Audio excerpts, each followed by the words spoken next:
Good evening, everyone. How's it going? Welcome back to another Real Northern Bass Talk. We got quite a few interesting things to talk about, and I'll get to that in a minute as to where the idea behind this topic came up. But first and foremost, for everybody that is here watching tonight, thank you very much as always. Greatly appreciated. While you're here, whether you're watching on Facebook or YouTube, please leave a like because that helps immensely.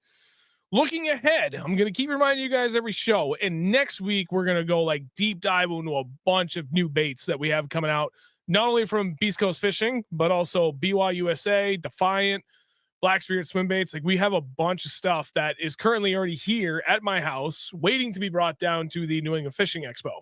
So I'm going to have my buddy DJ 3D Fishing on, Sean Miller come back on, and we're going to go through like all this new stuff and kind of really give you guys a pretty good pre-look at everything that we have prior to the show, so you get an idea as to what it is that we'll have when you get down there. But really specifically looking at the New England Fishing Expo, it is next weekend, starting Friday, January 31st at 1 p.m. is at the Royal Plaza Trade Center down in Marlborough, Mass. So obviously I will be there with my family for my booth, Real Northern Bass. It is part of one giant mega booth. That also includes Big Bass Dreams, Defiant Fishing, BYUSA, and Black Spirit Swim Baits. Now, that's not all it's going to be there. There are, I think there's 130 something vendors total that are going to be there. So obviously Beast Coast Fishing, they're going to be there. They're set up a little bit. I think pretty sure they're in the same spot they were in last year, which is awesome. They're very, very close over to the main entrance. You walk in, go hard left, and they're like against the outer wall. They should be over there. Directly across from me is going to be Douglas Rods again. So Sean Miller and Christian will be there running that booth. They got another big booth. We've got Ben's Tackle Shack, which would be like right next to where Douglas is, so really close to us. You've got Crazy Hick Bait Company is going to be there as well. Another one of my sponsors. They just posted about one of their new, I think it was called the LH craw. It's a little finesse craw for Ned rigs or finesse jigs. So like, I do a lot of teeny tiny little craws on the back of my open water snipers often. Sometimes on weird things like a Nico rig works really well. Think about it. Things like that. So he'll be there. Bass Fishing Electronics is going to be there. Lose and Striking are to be there. Still sponsored by Lose, which is always good. Striking was, once, but I still use so much from Striking, so give them some love. Al Cabby's going to be there. Tim Doobie, Elite Series angler from New Hampshire. He is going to be there, and he'll be representing probably both Bass Fishing Electronics and the Rather Outdoors brands. Again, so that's Lose and Striking. There's going to be a couple of other pros that are going to be there. It is going to be one hell of a turnout. Yours truly will be doing 3 different seminars while I'm there as well. I'll be doing 2 up on the hog trough and 1 up on the seminar stage, which I just realized I have a lot of work ahead of me for that presentation for the seminar stage. So I should probably start that later tonight. I was pretty happy with how the last one came through last year, given how quickly I got it done. But I'd like to see if I can do a little bit better than I did last time with a little bit more preparation. And then, Mark Northeast Bass Fishing's in the chat. His friend Stoneman and Sons Lures will be there. I've bought quite a few baits off of them in the past. They do phenomenal work, do a lot of custom paints on some really, really good stuff. But, for those that are there, I mean, Beast Coast is going to have all their new stuff. Obviously, they got the Superfly. They're going to have the Seduce, their new forward-facing sonar minnow for those interested in that. Crazy Hick Bait Company has their version of a forward-facing sonar minnow as well for anybody that's still into scoping and doesn't hate it like so many other people do. There's, oh boy, man, I don't know. I'm kind of starting to lose track of all the new things that are going to be at the show. Point being, there's going to be so much good stuff for you guys to come and check out. Now, specifically to Douglas Rods, I've actually got a lot of questions about the new ERA rods, the ERA rods. I will have at least 2 of them on hand with, they'll be lined up. I don't have lures on them because I'm going to be using them for the tank demos. So if you're interested, at least in those 2 setups, with what I would consider to be pretty standard options for what reels you can throw on, I'll have 1 casting, 1 spinning. You can get a better idea as to what that balance looks and feels like with, like a nice high-end Lose reel on there. So very willing to help out with that. If you're interested, again, Douglas is directly across me, so you can swing over back and forth. I'm positive Sean and Christian are going to have reels of their own for their stuff that they can slap on. So, if you want to feel a different rod with a different reel on it, like you'll be able to move it around and really get a feel for the balance and everything, which is always very, very important before making a purchase. But I got to say, I mean, I've I've used a lot of rods in my life, and I'm still with Douglas there for a reason. I could go wherever I want. I'm still happy to stay with them because they are phenomenal. I've got nothing bad to say against anybody else. Lose is always great too. I mean, obviously they're going to be there with a ton of options, but those Douglas rods, especially if you're looking for like a budget rod, that $100 ERA rod, I just continues to impress the hell out of me. It is a phenomenal rod for that price point. So there's that. Hope to see you all there. If you buy your tickets online ahead of time, they're a little bit cheaper. So keep that in mind. Try and get the link up in the chat. Unless Sean Miller, if you could do me a favor and I'll pin it, you can pull that link. I'd appreciate it, buddy. Going in, I did see there was a few comments and they disappeared. That's okay.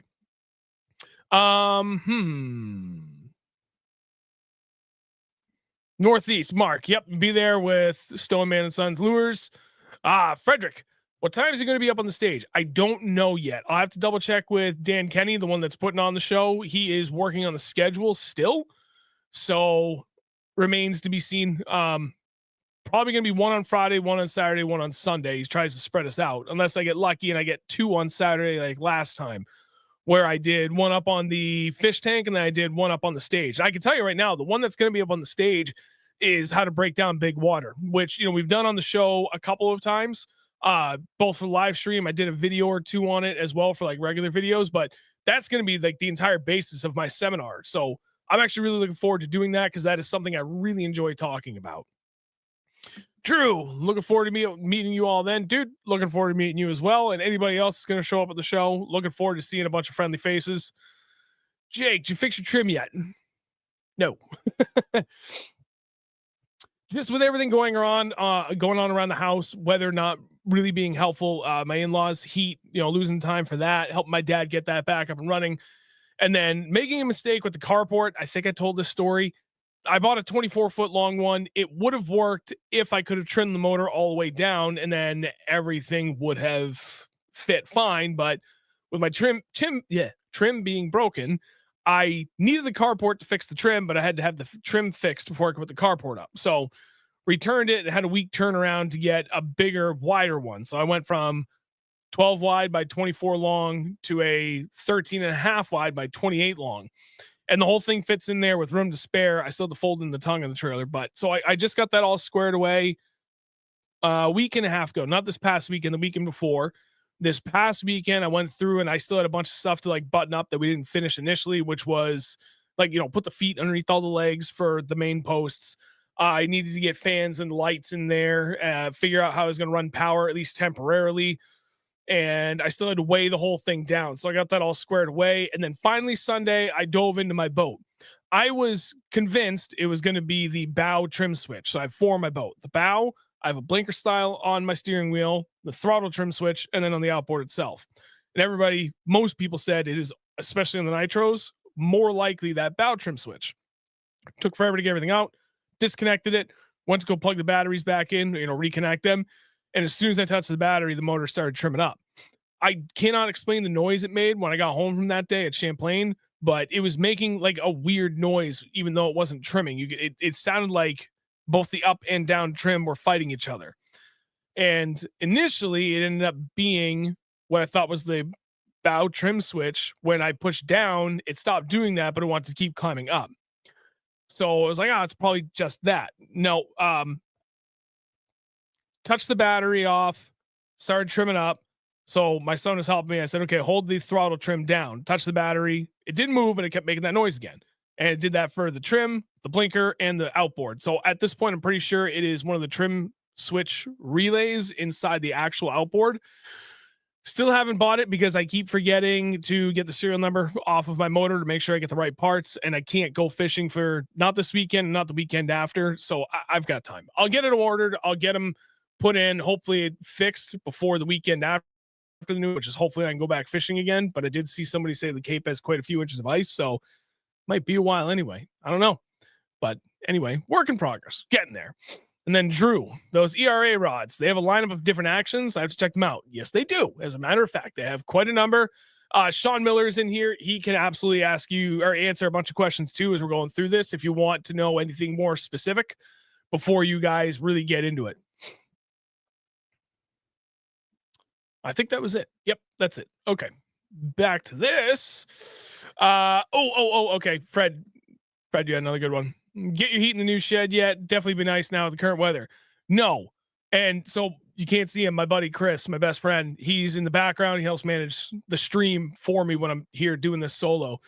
And like he's been looking for something for his garage too. So like the two of us back and forth trying to figure out like what's the most sensible option to, kind of cost effectively generate a decent amount of heat in there. And I was looking at one of those Vivor heaters. I think it's Vivor from like Amazon, the diesel or kerosene. And that initially seemed like it could have been good, but that turned out it wasn't going to work.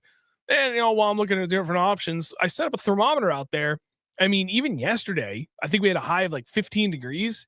It was still 35 degrees inside the carport. So I'm like, okay, you know what? I'm not going to worry about it. Even when it wasn't that sunny this weekend, it was still 48 in there. It's not warm, but it still felt great. So I was happy. I was able to make that work.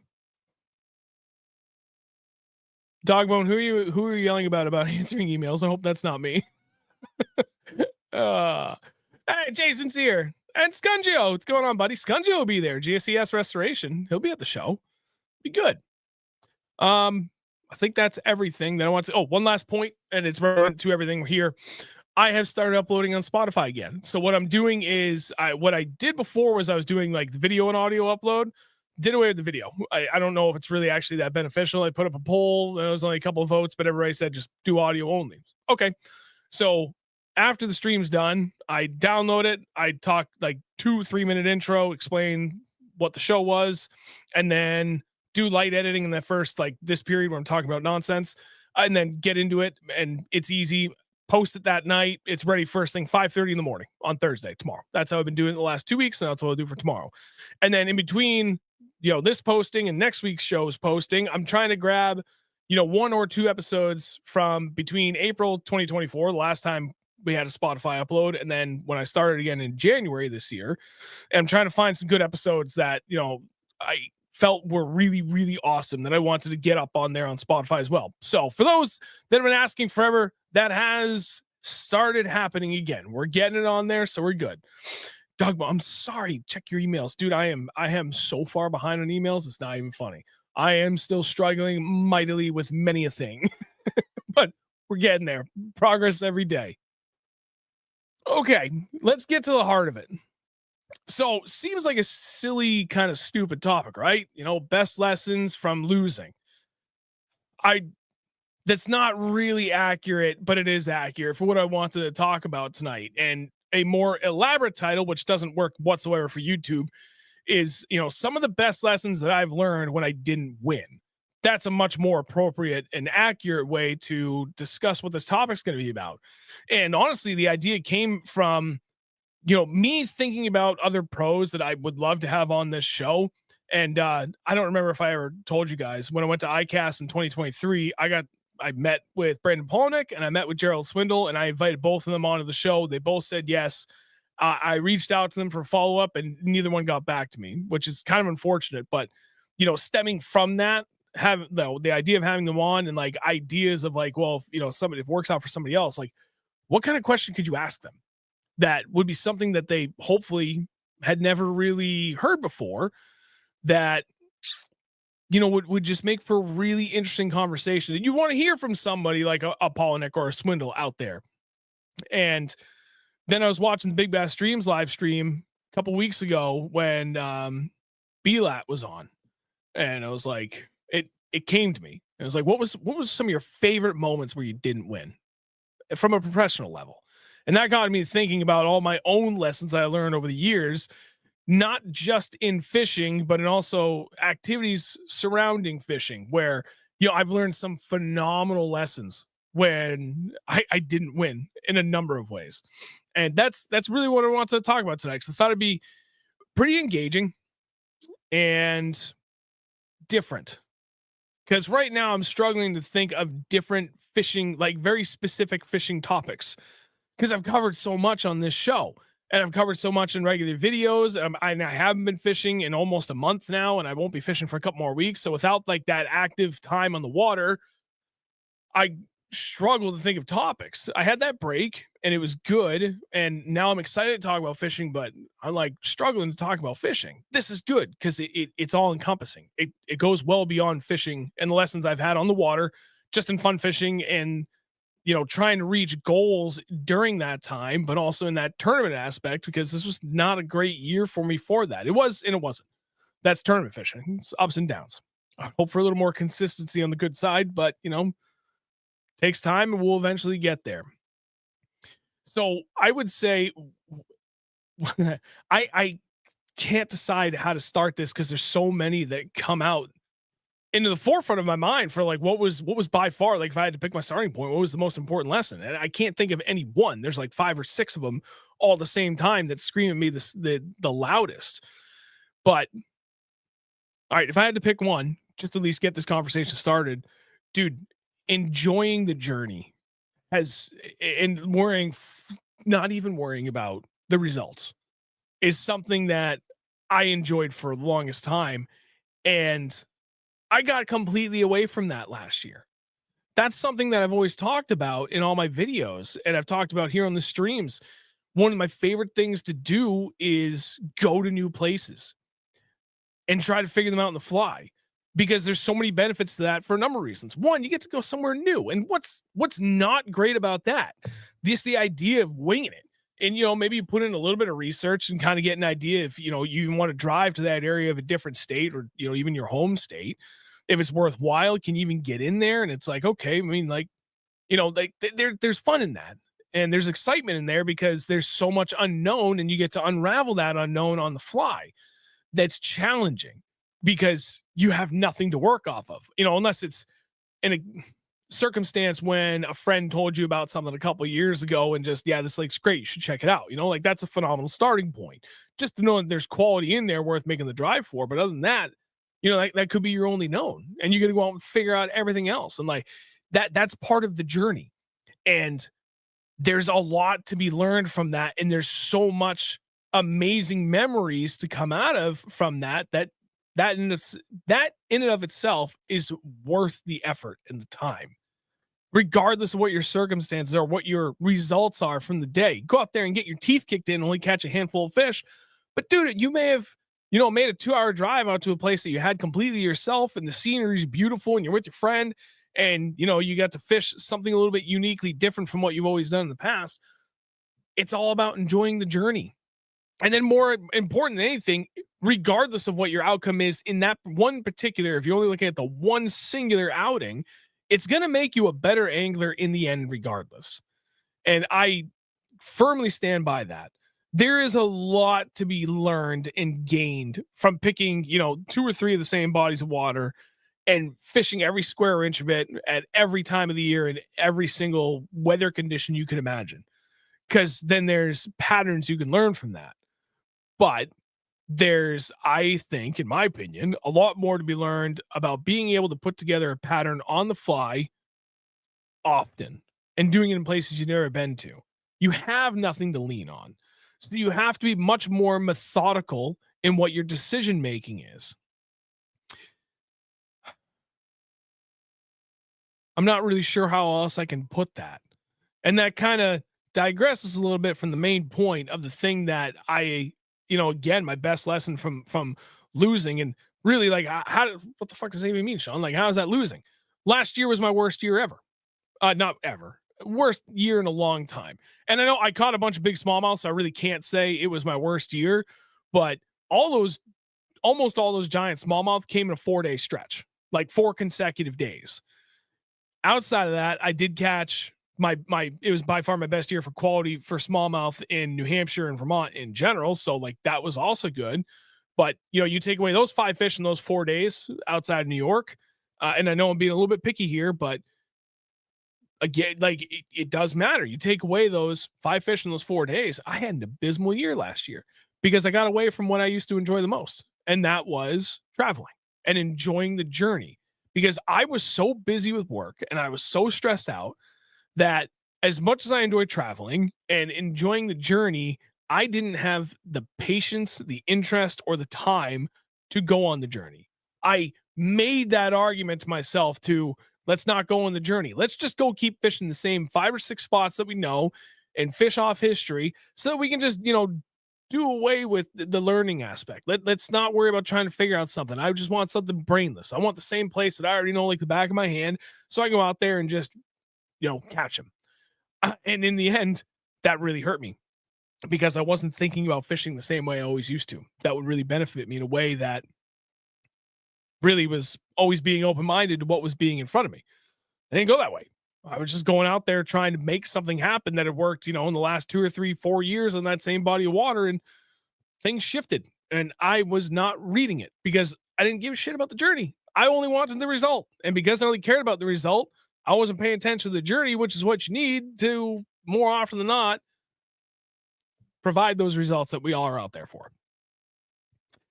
Yeah. So I know 2 7s is amazing. Thank you. And, again, like I don't mean to detract from that because that is an insane accomplishment. I may never do that ever again in my life. I may never break another 7-pound smallmouth. I understand the significance of that. And it's amazing. And it makes up for a lot of the rest of the year that was so bad. But, if you really look at the whole scale of the season, I had like this teeny tiny narrow window of my year that was just stupid good. And the rest of it was terrible because, again, I got away from the journey. And that was the best lesson I could learn, because now I look back and like, well, what went better in years past compared to this year? I loved the journey, man. I loved everything about going out and finding new places and just continuously trying to hone my skills and keep that curiosity sharp, that understanding of the circumstances and situations that is unique to that specific body of water in those exact conditions on that particular day. And I got away from that. I got away from the thing that I know I'm better at than most. And I don't take saying something like that lightly either, because I worked damn hard at it to get to that point. So, that's by far the biggest lesson that I learned from this year from losing, in my opinion. I lost because I had an abysmal year outside of that. Now I need water and we'll go back to the comments.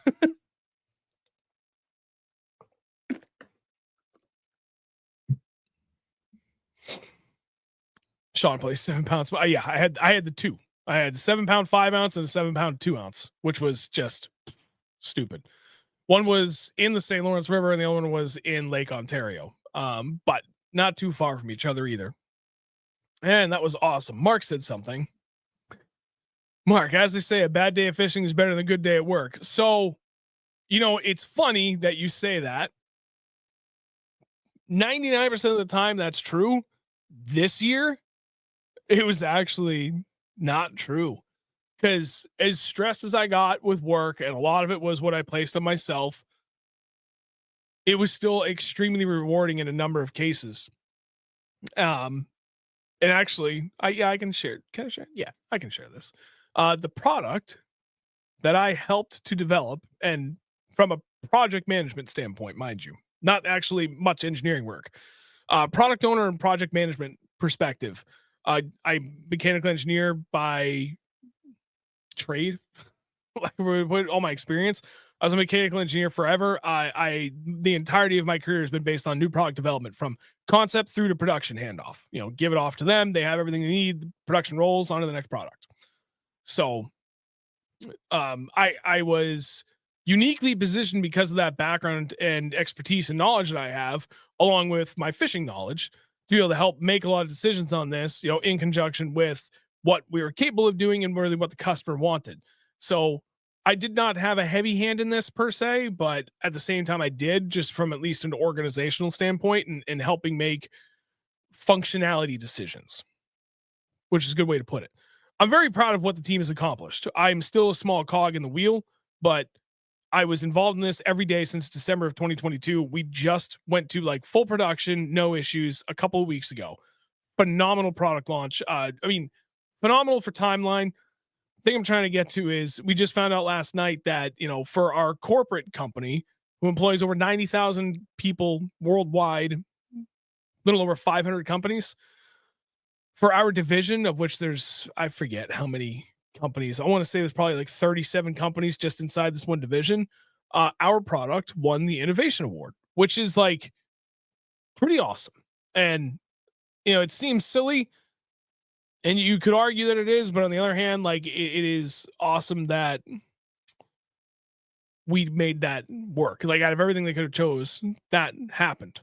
And yeah, I don't know. I'm proud of it. I made sure I congratulated the team, because I got that message personally from kind of my boss last night. Made me very, very happy. So I really hope to make the team happy, and I reached out to everybody and congratulated on them, because that's a big deal. But so that's where that whole point kind of comes in. Bad day of fishing is better than a good day at work. I've had some really goddamn good days at work this year, despite it stressing me out. And I've had some absolutely miserable days where I literally did pack it in early and said I should have just stayed at work because of that unique scenario. That is literally the only case I can think of where it trumps that statement. 99% of the time, though, you're dead right. Kirk Allen, PM. You can fish anywhere. Are you talking about me? You can fish New Jersey. Oh, you can fish New Jersey. Great reservoirs here. Yeah, I need to get down there. Oh, new subscriber. Sorry, I'm going from like newest to oldest. Well, thank you, Kirk. Appreciate it. Oh God. What's your favorite place to eat on tour? Home. And not just home, but wherever I'm staying. I love cooking, and knowing what I'm cooking and putting in my body for someone like me who's got like really ugly stomach issues. It's just 10 times easier if I get to go grab whatever I want and cook it and just know that like I'm going to be good health wise and like overall everything is good. So that's my favorite place. Other than that, this is going to be hilarious because it goes completely contradicts what I just said. McDonald's, like greasy burger. And I said that to Andrew like 1,000 times. Like after the end of a really long day of fishing, because I almost never eat when I'm on the water, and I almost never drink even any water. Sometimes on really hot days, I'll do pretty good about drinking water, but like I'm fine. I don't even think about being hungry the whole time until we're all done. We're like 10 minutes into the drive home, and the only thing I want is just like a greasy McDonald's burger, and I would kill for that, and a bag of peanut butter M&Ms. I'm weird. I don't know what to tell you, but anyway, so that's it. Dogbone, retired firefighter. All my days work were good, but that's a different life. That's very, very true, sir. Sean, come throw some glides. Dude, I tell you what, I'm going to do a lot of that this year. Refocused, recentered on what I want to accomplish for 2025. And a big one is I would love to get another 7+ pound largemouth. And I know that throwing glides is going to be a good way to accomplish that. Glides and Senkos, as much as I hate to say it, but it is what it is. Okay. So I already covered kind of one of the best lessons from losing. Another big one. This one just jumped to the forefront of my mind out of a number of different things. It pays to be prepared in ways that you never thought you could have. And the only way to do that is to talk to people who have done it a bunch. A specific example, traveling far from home to an area that is relatively remote for options to fix things. You need to bring things that you never even thought you would need. And you may never need them, but holy hell, the headache that it is to, if you have to, procure these parts and tools and figure out a way to pack them and pack them safely for extended travel with your boat is 1,000 times less of a headache than it is to have something break on your boat and you have nothing you can do about it. 2 years in a row going up to Champlain, staying in Plattsburgh. That's a hike from my house. There's a decent amount of stuff inside of Plattsburgh, but there's also really not a lot of options in Plattsburgh. Trying to find a boat mechanic up on the lake that could fix you in a pinch, good luck. Like now you're even more greatly limited. And now if you're willing to extend your drive, like say 2 hours from where you're staying in that area, yeah, different story. You can make that work. But that it's not always that easy. Sometimes you need a quick pinch, like in the last couple hours the night before you're going to launch for the tournament.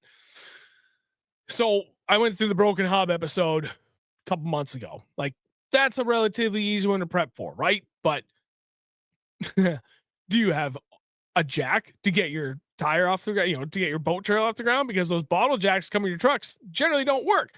Something as simple as carrying a couple of cut up chunks of 2x4 will save your ass in ways that you never thought. Like stupid things like that make all the difference in the world. Having every hand tool you need to at least take apart your boat to access areas to fix it is significant. And I've got, like a nice Cobalt, 200 some odd piece toolbox that I bring. And it's got pretty much everything I could think of. Not a breaker bar. You'd be surprised how often you need a breaker bar for your boat. Things like that. Different drill bit attachments to access different size Phillips head and flathead screws that you have on your boat, but especially Phillips heads. Electrical stuff, a good pair of wire cutters with wire strippers on it. Just even some extra wire and some extra waterproof butt connectors with electrical tape.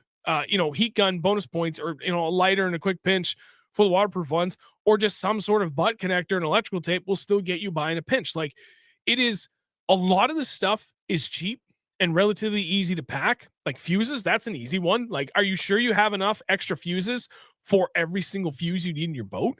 Like, I went to those 2 tournaments and beat my head up against the wall because I thought I was adequately prepared the first time. Wasn't even remotely close. I couldn't even do the most basic work on my boat. And if it wasn't for the guy staying next door to me that had basically a small shop in the back of his truck, I would have been screwed. I wouldn't have fished that. I would not have been able to fish that first BFL. I could not have gotten to somebody with the right tools quick enough and gotten it done because it all happened the day before the tournament. And then that was 2023. Last year, my cornfield crappie live sweep died. Did I need it? No. Was scoping a big part of what I'd hoped to do for that tournament? Yes. If the wind was going to allow for it, I had an idea for what I wanted to do and where I wanted to do it. And even if it was going to be windy, no problem. I got spot lock and I've got my live scope, my forward facing sonar, my active target from Lowrance on a separate mounting pole. So like 2023, I had that turret, got it set up. It was great. It was so windy and I didn't get the extension pole for it. Troll motor stayed in the water. Live scope didn't. Okay. Lesson learned. Go to 2024. Bought the extension pole, right? And it was going to be windy, but I still could have used it in some areas. The motor died and it's like $150 part. But it's like the only point of failure on that. And it's something that I just didn't think about because I don't know, man. If I had more conversations with people that travel regularly for tournaments, they would have told me all this beforehand because they told me during my dilemma and after. How do I condense that whole point into a concise point? Be as prepared as you think you can be. And once you get to that point, call as many people as you know that have traveled extensively for tournaments and ask them what you're forgetting. And they will start thinking of shit that you never even thought about. And then okay, yep. Now I know what I need. I just saw, where'd he go? Kirk again. Kind of like Alan Wrench and Humber and Minco to keep giving us. Yep. There's something like that. And then you had another one that I liked. It was good. Something about zip ties. Who said the zip ties? Because you're absolutely right. I can't find it. Dogbone, yes. Add a cheap voltmeter. Holy hell. If I had that, then I could have found at least what the problem was with my trolling motor in 2023 when that first happened. Could have found that immediately, and understanding how to use that in a pinch to at least quickly understand where the problem is. Even if you don't fully understand the problem, something like that will help you identify where the problem is, and that is extremely valuable in and of itself. So that's another great lesson that you can take from that is, learning some absolute basics about troubleshooting to identify where the problem is so much more valuable than not knowing anything. And while it isn't as valuable as knowing how to fix it, at least being able to point to it, like, here's my problem. Now, how do I fix it? You're that much closer to finding a solution.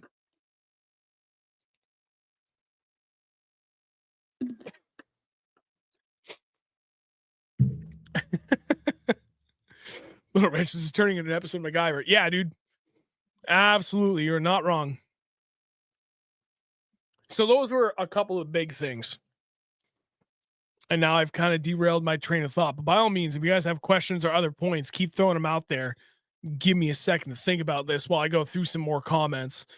Because there's another point that I wanted to make, and I've started talking about some of the things that it has escaped me at this point. Hey, Chris Curtis, how you doing, buddy? Thank you for tuning in, man. Appreciate you. Kirk, did you bring a backup trolling motor? No.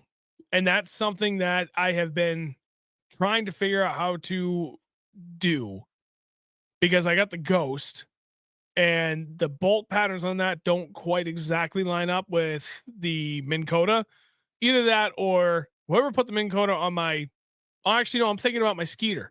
So I don't know how it is on my Nitro. All I know is that when I went from my Ultrex to the Ghost on my Skeeter, everybody told me it's the same bolt hole pattern. Don't worry about it. It was not the same bolt hole pattern. I tried putting the same thing, the exact same spot in 2 holes, did not line up. So, and it was like, it was off by a large margin. So I would love to have a spare trolling motor, but you know, that's one of those, it's relatively easy to find another trolling, like another Ghost, and it's not cheap, but neither is buying a backup Ghost. And that's one of those, if that dies, I know I call Bass Fishing Electronics. I could buy it right there over the phone and I could have them meet me somewhere, or, you know, worst case scenario, I'm on Champlain, I could be to them in about 3 hours and I go make that happen. Even if that means I'm not getting back and done until, man, I could still make that work. If I got off the water at like 6 p.m. Friday night and the thing died, I bet you I could still call and find a Ghost from somebody in that area, or even an Ultrex, and just make it work. And even if that meant I didn't get back up and running until say 3 a.m, doesn't matter. I'm back up and running. I'll go to the tournament on an hour of sleep. I don't care. I'll make it work. So, you know, for me, I'm fortunate that I'm in a financial situation that if I need to buy a trolling motor, like I went out to use my boat today and it died, I'd just buy one that same day and I'd bolt it up the next day. I wouldn't miss any time going out fishing. And that makes me happy that I'm at a point that I could do that.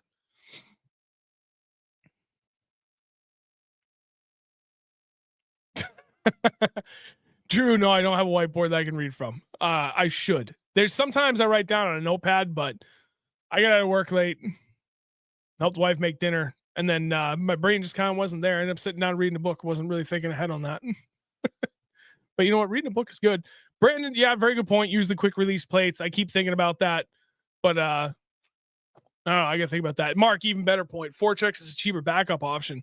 Do they still make the Fortrex? I haven't looked at troll motors since I bought my Ghost. So I'm curious, because you're right. Like that would be like an absolutely phenomenal backup to have for cheap money.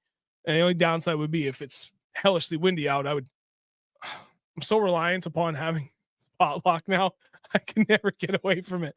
And I wonder if you can even find a good Fortrex used anymore. I'd be curious about that.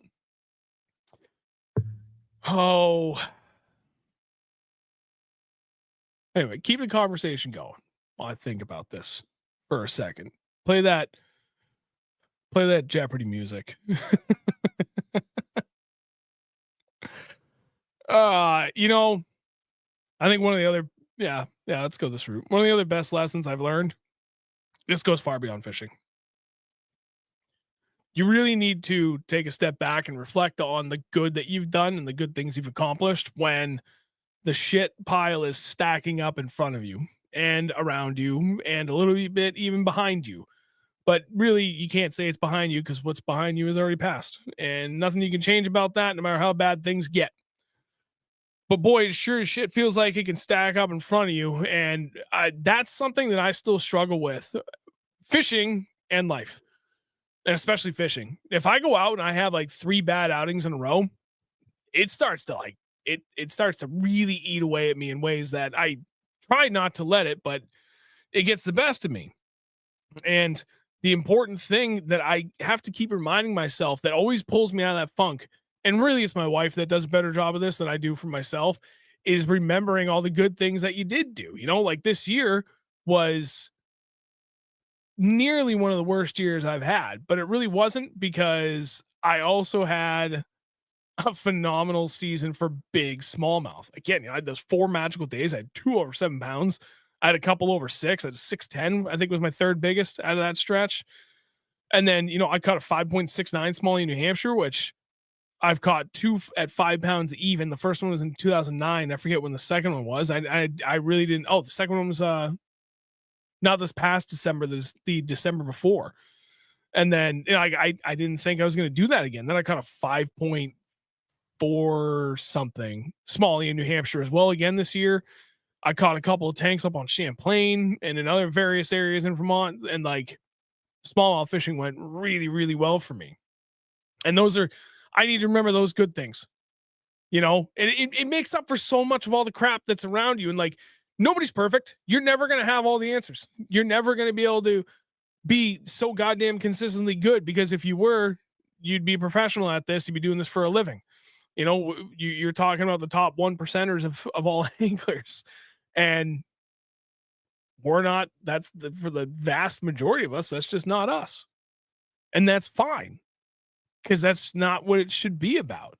And that's a hard thing that I have stepping away from, is because I'm always looking at the progressing so hard that I don't look at the progress. That's a good way to put it. I'm so focused on the progressing that I forget to stop and look at the progress. And if you can remember that, that will better help you align, I guess, your vision, your attitude.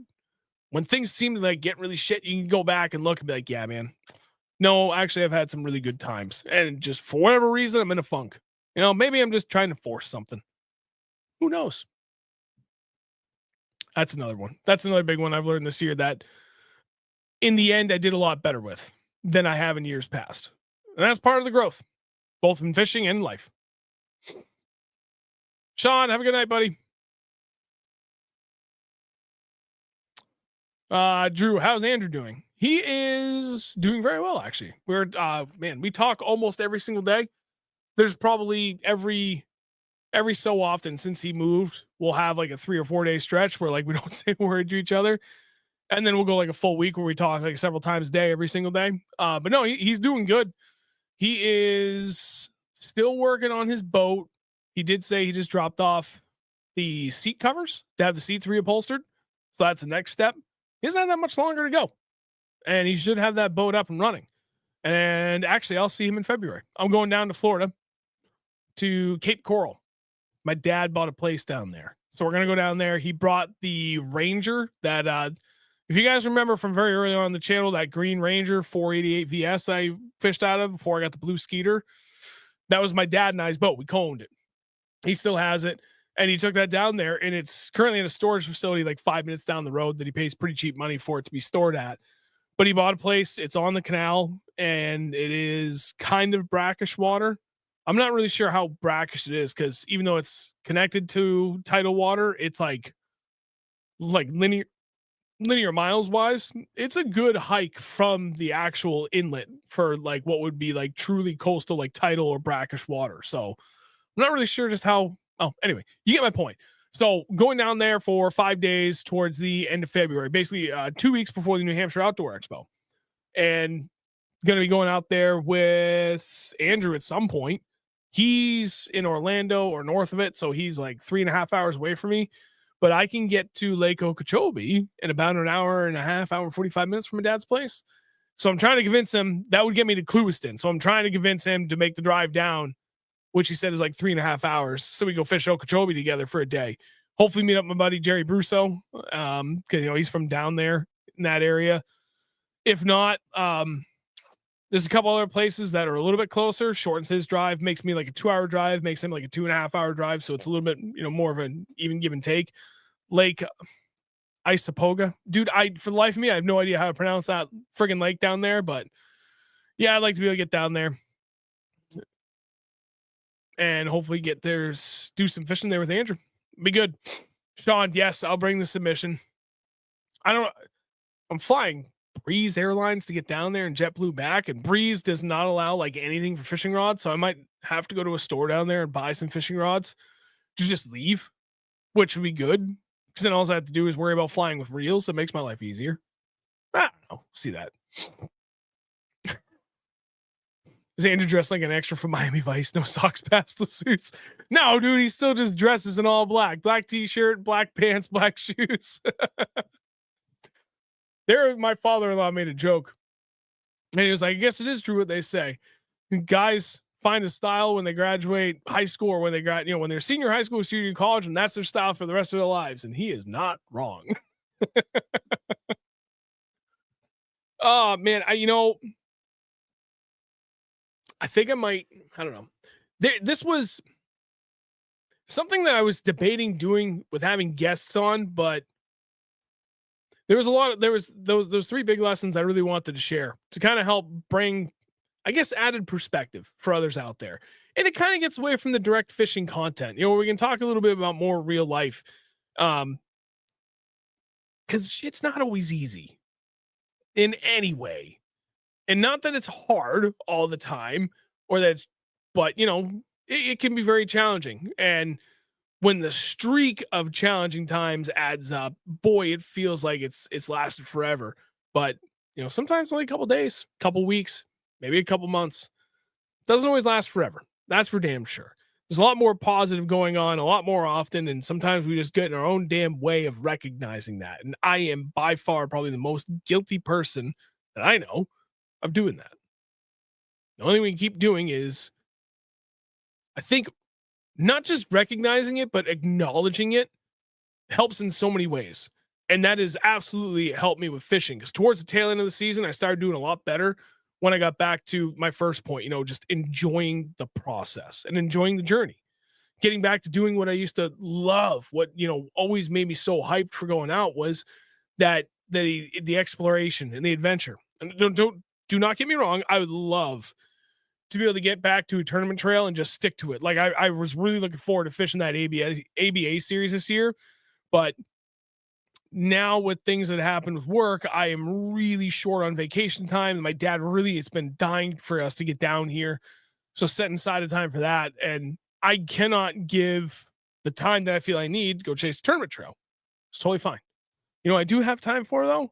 I do have time for probably one last Vermont send early with sometime in April, and go back up to Champlain. And that's not, I mean, it is and it isn't fishing new water. There's quite a few places up there that I haven't fished yet on Champlain.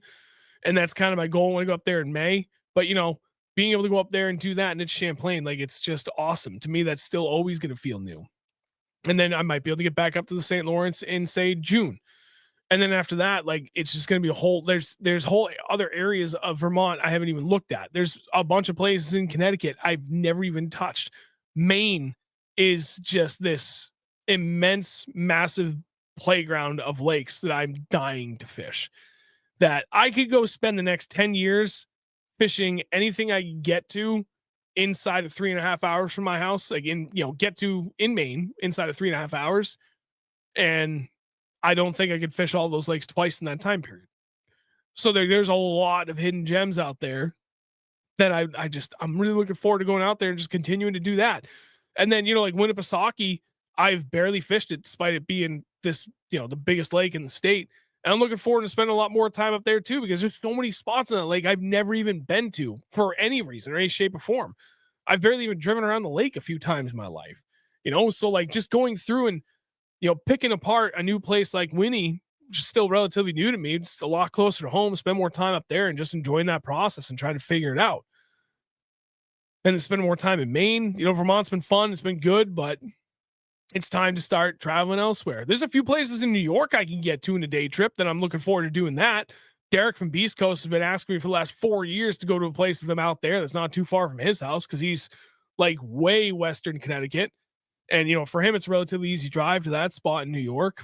For me, it's like 3.5 hours, which is not bad at all. It's only half an hour longer than where I would go to meet him at Candlewood. Like, I am all for that.